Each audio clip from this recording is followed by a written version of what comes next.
Not every RPG is about flashy combat or cinematic cutscenes. Some of the best ones challenge you to think several steps ahead, rewarding patience, planning, and strategy as much as quick reflexes.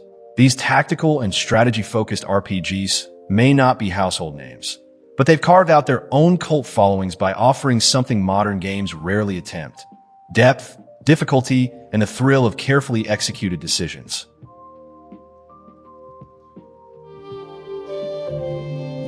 Every once in a while, a game comes along that feels like a love letter to an entire genre, and Wandering Sword is exactly that for martial arts RPGs. It blends the aesthetics of pixel art RPGs with a modern tactical battle system that gives it an identity all its own. At first glance, it might look like a throwback, almost like a forgotten Square Enix title from the late 90s, but it has a surprising amount of depth under its stylized surface. The standout feature here is the combat system. Instead of sticking to traditional turn-based battles, it goes for a hybrid tactical grid system that lets you move, position, and strategize like you would in a tactical RPG, but without bogging the action down too much. It's flexible, satisfying, and fits the martial arts theme perfectly. It doesn't reinvent RPG combat, but it tweaks enough familiar mechanics to feel fresh. Story-wise, this leans heavily into themes of honor, betrayal, and self-discovery. You're drawn into a tale of martial clans, rivalries, and shifting allegiances, and while it doesn't always hit the emotional highs of something like The Witcher or Mass Effect, it thrives in the little character moments. Conversations with allies or rivals carry weight, and choices you make can ripple into different outcomes. Visually, the game shines with its pixel art and lighting effects, giving old-school RPG presentation a cinematic edge. It's beautiful in stills, and even more so in motion, though some animations can look stiff compared to bigger budget titles. Of course, like many indie RPGs, it's not perfect. Translation issues occasionally crop up, pacing can drag in the middle chapters, and the sheer density of side activities might overwhelm players who just want to stick to the main story. But even with these hiccups, Wandering Sword feels like the kind of game that fans of martial arts fiction and tactical RPGs have been waiting for.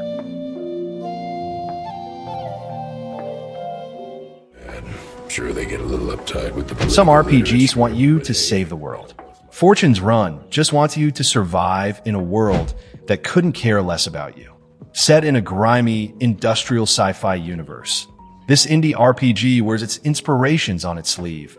It feels like someone mashed together the immersive sim elements of Deus Ex, the grit of old cyberpunk anime, and the unpolished, rough around the edges charm of PC experiments from the late 90s.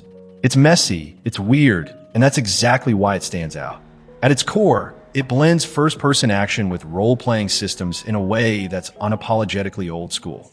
You can sneak through vents, talk your way out of encounters, or go in guns blazing. And while none of these systems are flawless, they give you real freedom in how you approach the game. That freedom, paired with its bleak atmosphere, makes every run through a scenario feel personal, as though you're clawing your way through a society stacked against you. Visually, it's not going to impress anyone who's looking for AAA polish. The environments are blocky, the lighting harsh, and animations can feel stiff. But instead of trying to compete with mainstream titles, this leans into that raw aesthetic. It feels like something you'd stumble across on an old shareware CD, only to realize it has far more ambition than its visuals suggest. That scrappy attitude gives it an authenticity that's slicker, more corporate games often lack. Of course, that ambition sometimes works against it. The AI can be unpredictable, some mechanics don't feel fully tuned, and the learning curve is steep. But those flaws are also what make it so compelling for fans of immersive sims. You're not playing a tightly guided experience. You're poking at the edges of a system, testing what breaks, and figuring out how far you can bend the rules before they snap. What Fortune's Run really captures is that sense of discovery and experimentation that defined RPGs and immersive sims in the past. Lunacid is like stumbling into a nightmare you can't quite wake up from. This indie RPG wears its inspirations proudly. It's part King's Field, part Dark Souls, part Strange Fever Dreams stitched together with lo-fi textures and eerie sound design. And yet, it doesn't just mimic those classics. It channels their essence into something uniquely unsettling, something that feels just as oppressive and mysterious as the games it takes after. The setup is simple but effective. You're cast into an abyss, a prison where the unwanted are left to rot. From there, you descend deeper and deeper, uncovering strange ruins, grotesque monsters, and scraps of lore that hint at a larger, broken world. What makes this work so well is its atmosphere. The environments feel claustrophobic, drenched in shadows, with just enough detail to unsettle your imagination. You're never entirely sure what's waiting around the next corner, and that constant sense of unease keeps you moving forward, even when the game feels actively hostile. Of course, being an indie game with clear retro roots, it doesn't offer the polish of modern RPGs. Animations are stiff, combat can feel awkward, and some areas are brutally difficult in ways that will frustrate players who aren't ready for that old-school punishment. But those flaws aren't exactly mistakes. They're part of the design. The tension comes not just from fighting monsters, but from fighting the game itself, learning its rhythms, and adapting to its rough edges. For fans of FromSoft's earlier titles, or anyone who craves an RPG experience that feels raw and unfiltered, Lunacid is a hidden treasure. It's not here to guide you with glowing arrows or shower you with constant rewards. Instead, it drops you into a hostile world and dares you to survive.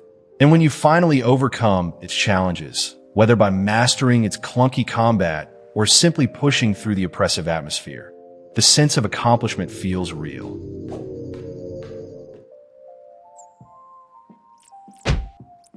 When people talk about the roots of Western RPGs, few titles loom larger than Ultima 7 The Blackgate. Released in 1992, it was a revelation, not just for what it did technically, but for how alive its world felt compared to anything else at the time. Even today, there are moments in this that feel more immersive than what some modern RPGs manage with far bigger budgets. At its heart, this was about freedom. You weren't just plowing through combat encounters and dialogue trees. You were living in a virtual society. NPCs had daily schedules, towns felt functional, and the world reacted to you in ways that were groundbreaking back then. You could bake bread, investigate a grisly murder, or stumble in occult conspiracies that tied back into the main story. The level of interactivity was unheard of, and it set the stage for how open-world RPGs will be designed for decades to come. Story-wise, it's one of the franchise's darkest entries. It revolves around the rise of the Fellowship, a cult-like organization spreading through Britannia under the guise of peace and order. This wasn't your standard good versus evil narrative. It was a chilling reflection on manipulation, power, and blind faith, made all the more impactful by how subtly it was presented. Of course, playing it today isn't exactly easy. The interface is clunky, the combat is more of a nuisance than a highlight, and it can feel archaic compared to modern RPG design. But that's part of its charm. The game's influence can't be overstated. You see echoes of this in everything from the Elder Scrolls to Baldur's Gate, and even immersive sims like Deus Ex. It laid the groundwork for worlds that feel reactive and alive, proving that RPGs could be more than just combat sandboxes. Yes, it's a relic of the early 90s, but it's also a timeless benchmark, one that shows how ambition and creativity can resonate long after the graphics have aged.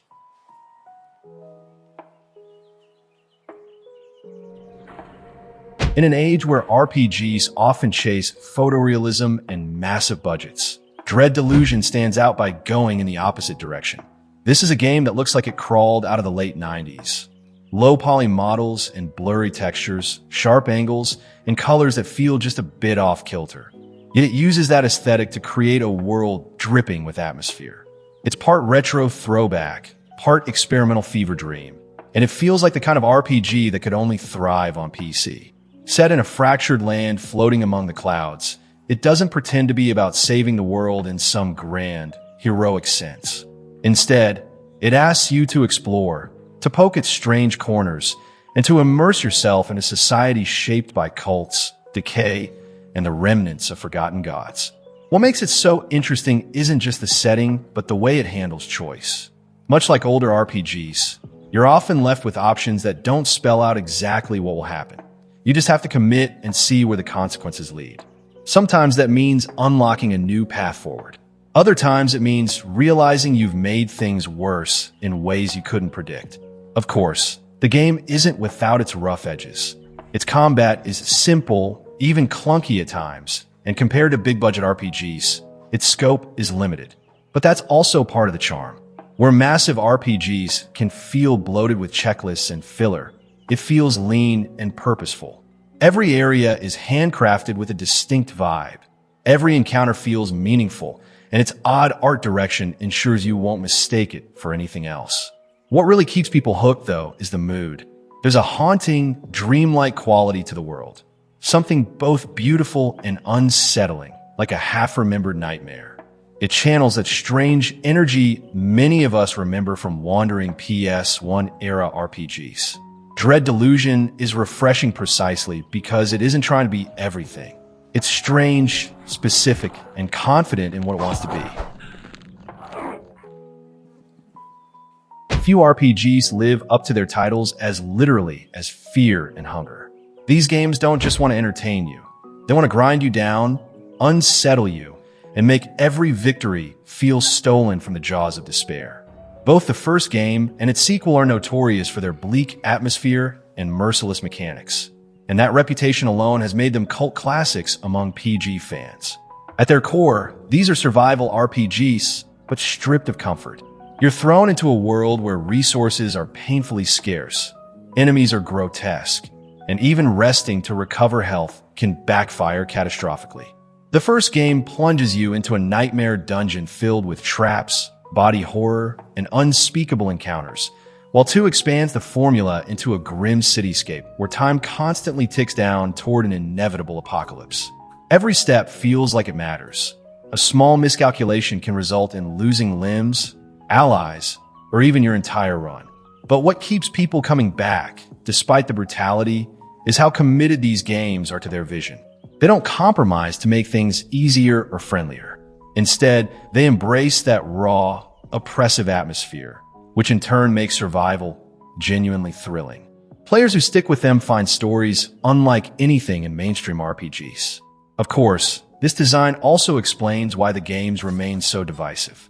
Many find them too punishing, their reliance on RNG frustrating, or their mature themes disturbing. But those very qualities are why they stand out. When so many RPGs bend over backwards to accommodate players, fear and hunger dares to be uncompromising. And in doing so, it creates tension and immersion no other series quite replicates. They're not for everyone. In fact, they're for a very specific type of player. Someone who craves intensity, who doesn't mind setbacks, and who finds meaning in clawing their way through the darkest of worlds. When people think of indie RPGs, most imagine modern pixel art dungeon crawlers or experimental narrative-driven projects. Tales of Maj'Al is something entirely different, a sprawling roguelike that has quietly become one of the deepest, most customizable RPGs you can play, but you'll almost never see it mentioned in the same breath as big-name titles. What makes it fascinating is its roots. It's an evolution of those hardcore ASCII dungeon crawlers from the early PC scene, where permadeath wasn't a gimmick, but the very foundation of the experience.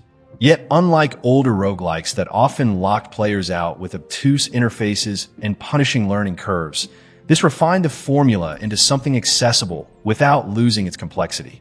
Its classes are wildly diverse, offering everything from traditional warriors and mages to strange hybrids and psionic builds, and its skill trees branch into absurdly granular choices.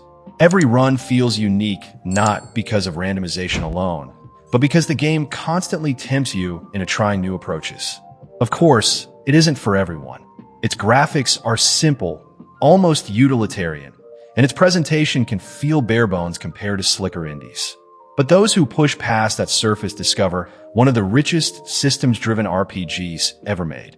There's a sense of weight to every decision, whether you're speccing into a risky ability tree, gambling on gear that could define your run, or deciding whether to push deeper into a dungeon knowing a single mistake could end hours of progress.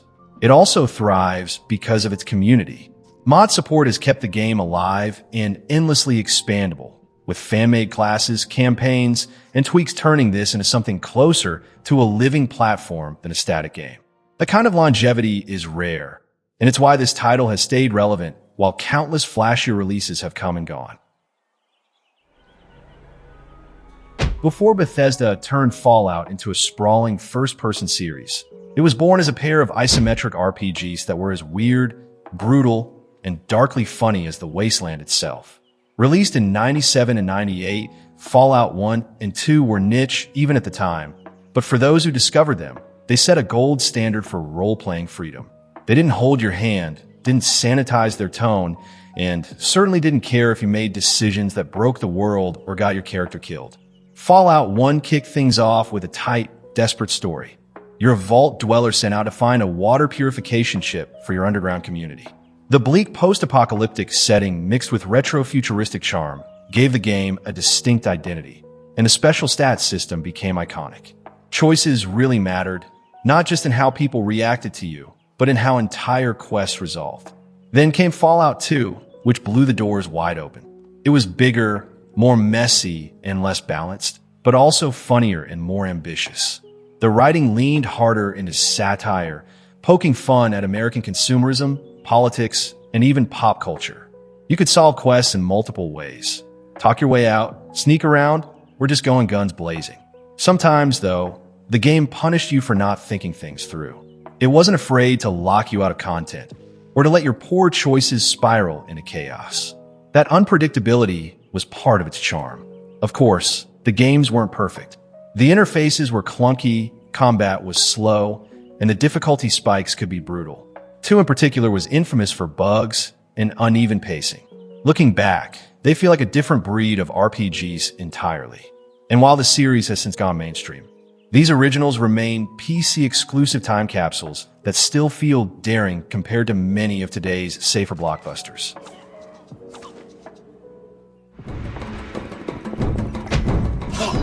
Before The Witcher 3 became a household name and redefined modern RPGs, there was Witcher 1, a clunky, strange, yet deeply ambitious PC exclusive from 2007.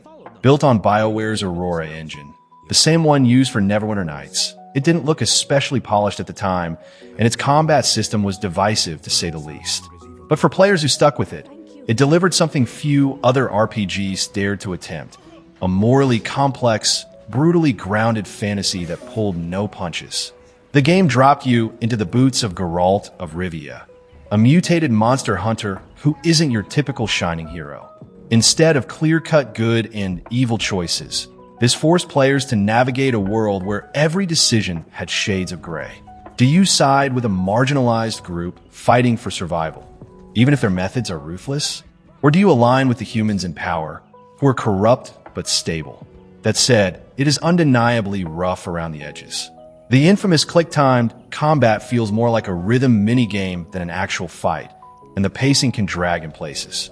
The graphics haven't aged gracefully, and even back then, animations were stiff. Yet for all its flaws, it laid the foundation for CDPR's rise as a storytelling powerhouse. The writing, the atmosphere, and the way it handled moral ambiguity were far ahead of most of its peers. What really makes it memorable is its willingness to embrace a dark, adult tone without leaning into edginess for its own sake. It felt like a game written for adults who wanted their fantasy stories to grapple with politics, prejudice, and the cost of survival. In an era when RPGs often stuck to more heroic power fantasies, The Witcher 1 carved out its own identity. Looking back, it's easy to see why the game didn't break into the mainstream. It was too clumsy, too strange. But it's also easy to see how it became the foundation of one of the most celebrated RPG trilogies in gaming history. Ballad.